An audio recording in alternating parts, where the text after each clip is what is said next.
तमसा नदी। अयोध्या से 20 किलोमीटर दूर है तमसा नदी। यहाँ पर श्री राम ने नाव से नदी पार की थी।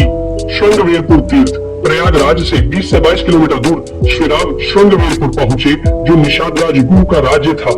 यहीं पर गंगा के तट पर उन्होंने केवट से गंगा पार करने को कहा था। श्रृंगवेरपुर को वर्तमान में सिंगरौर कहा जाता है। कुरई गांव, सिंगरौर में गंगा पार कर भगवान श्री राम कुरई में रुके थे। प्रयाग, कुरई से आगे चलकर श्री राम अपने भाई लक्ष्मण और पत्नी सहित प्रयाग पहुँचे थे। कुछ साल पहले तक प्रयाग को इलाहाबाद कहा जाता था। चित्रकूट, प्रभु श्री राम ने प्रयाग संगम के समीप यमुना नदी को पार किया और फिर पहुंच गए चित्रकूट। चित्रकूट वह स्थान है जहां श्री राम को मनाने के लिए भरत अपनी सेना के साथ पहुंचे थे, क्योंकि राजा दशरथ का देहांत हो चुका था। भरत ने यहाँ से श्री राम की चरण पादुका ले जाकर उनकी चरण पादुका रखकर राज्य किया था।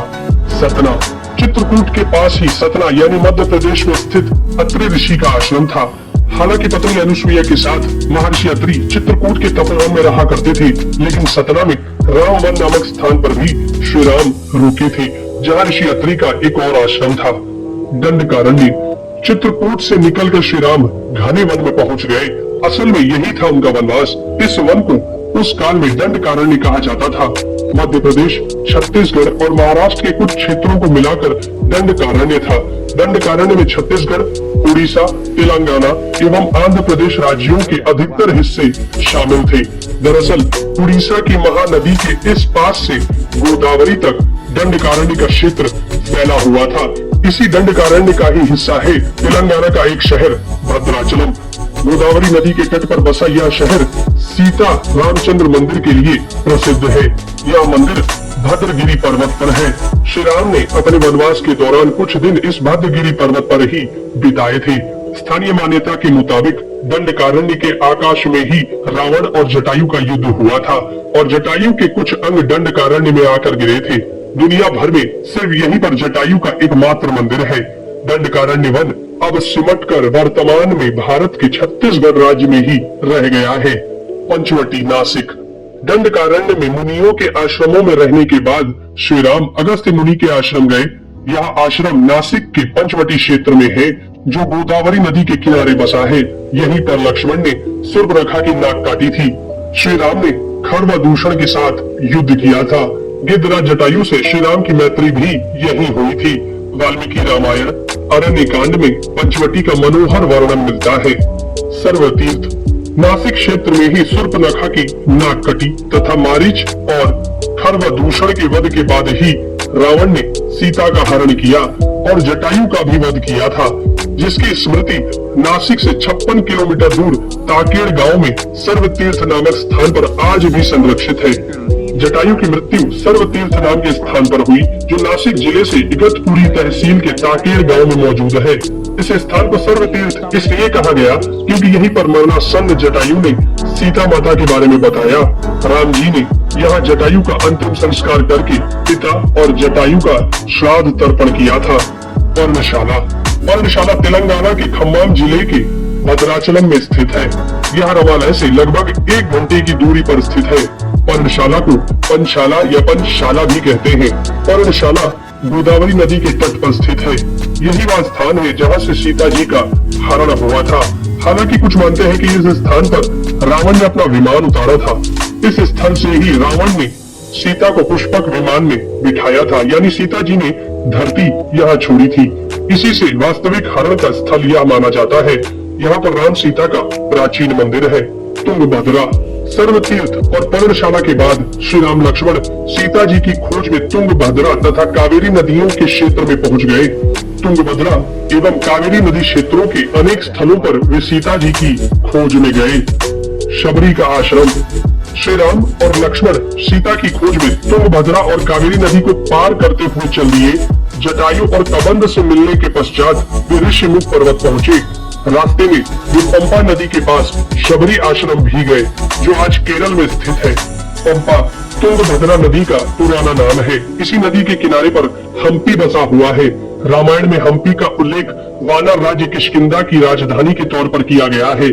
केरल का प्रसिद्ध शबरीमलै मंदिर तीर्थ इसी नदी के तट पर स्थित है।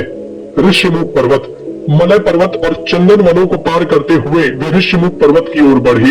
यहाँ श्री राम ने हनुमान और सुग्रीव से भेंट की, सीता जी के आभूषणों को देखा और बाली का वध किया। ऋष्यमुख पर्वत वाल्मीकि रामायण में वर्णित वानरों की राजधानी किष्किंधा के निकट स्थित था। ऋष्यमुख पर्वत तथा किष्किंधा नगर कर्नाटक के हम्पी जिला बेल्लारी में स्थित है। पास की पहाड़ी को मतंग पर्वत माना जाता है। इसी पर्वत पर मतंग ऋषि का आश्रम था जो हनुमान जी के गुरु थे। कोडिकरई। हनुमान और सुग्रीव से मिलने के बाद श्री राम ने वानर सेना का गठन किया और लंका की ओर चल पड़े। तमिलनाडु की एक लंबी तट रेखा जो लगभग 1000 किलोमीटर तक विस्तारित है। कोडिकरई समुद्र तट वेलांकनी के दक्षिण में स्थित है, जो पूर्व में बंगाल की खाड़ी और दक्षिण में पाल्क स्ट्रेट से घिरा हुआ है। यहाँ श्री राम की सेना ने पड़ाव डाला और श्री राम ने अपनी सेना को कोडिकरई में एकत्रित कर विचार विमर्श किया, लेकिन श्री राम की सेना ने उस स्थान के सर्वेक्षण के बाद जाना कि यहाँ से समुद्र को पार नहीं किया जा सकता और यह स्थान पुल बनाने के लिए उचित भी नहीं है। तब श्री राम की सेना ने रामेश्वरम की ओर कूच किया। रामेश्वरम समुद्र तट एक शांत समुद्र तट है और यहाँ का छिछला पानी तैरने और सन बाथिंग के लिए आदर्श है। रामेश्वरम प्रसिद्ध सनातन तीर्थ केंद्र है। भगवान श्री राम ने लंका पर चढ़ाई करने के पहले यहाँ भगवान शिव की पूजा की थी। रामेश्वरम का शिवलिंग श्री राम द्वारा स्थापित शिवलिंग है। धनुषकोडी या धनुषकोटी। 3 दिन की खोजबीन के बाद श्री राम ने रामेश्वरम के आगे समुद्र में वह स्थान ढूंढ निकाला जहाँ से आसानी से श्रीलंका पहुँचा जा सकता हो। उन्होंने नल और नील की मदद से उक्त स्थान से लंका तक का पुनर्निर्माण करने का फैसला लिया। धनुषकोडी भारत के तमिलनाडु राज्य के पूर्वी तट पर रामेश्वरम द्वीप के दक्षिणी किनारे पर स्थित एक गांव है। धनुषकोडी पंबन के दक्षिण पूर्व में स्थित है। धनुषकोडी श्रीलंका में तलेमन्नार से करीब 18 मील पश्चिम में है। इसका नाम धनुषकोडी इसलिए है कि यहाँ से श्रीलंका तक वानर सेना के माध्यम से नल और नील ने जो पुल यानी राम सेतु बनाया था, उसका आकार मार्ग धनुष के समान ही है। इन पूरे इलाकों को मन्नार समुद्री क्षेत्र के अंतर्गत माना जाता है। धनुषकोडी ही भारत और श्रीलंका के बीच एकमात्र स्थलीय सीमा है जहाँ समुद्र नदी की गहराई जितना है, जिसमें कहीं कहीं भूमि नजर आती है। नुवारा एलिया पर्वत श्रृंखला। वाल्मीकि रामायण के अनुसार श्रीलंका के मध्य में रावण का महल था। नुवारा एलिया पहाड़ियों से लगभग 90 किलोमीटर दूर बांद्रवेला की तरफ मध्य लंका की ऊंची पहाड़ियों के बीचों बीच सुरंगों तथा गुफाओं के भंवर जाल मिलते हैं। यहाँ ऐसे कई पुरातात्विक अवशेष मिलते हैं जिनकी कार्बन डेंटिंग से इनका काल निकाला गया है। श्रीलंका में नुवारा एलिया पहाड़ियों के आसपास स्थित रावण फॉल, रावण गुफाएं, अशोक वाटिका, खंडहर हो चुके विभीषण के महल आदि की पुरातात्विक जांच से इनके रामायण काल के होने की पुष्टि होती है। आजकल भी इन स्थानों की भौगोलिक विशेषताएं, जीव, वनस्पति तथा स्मारक आदि बिल्कुल वैसे ही है जैसे कि रामायण में वर्णित किए गए हैं।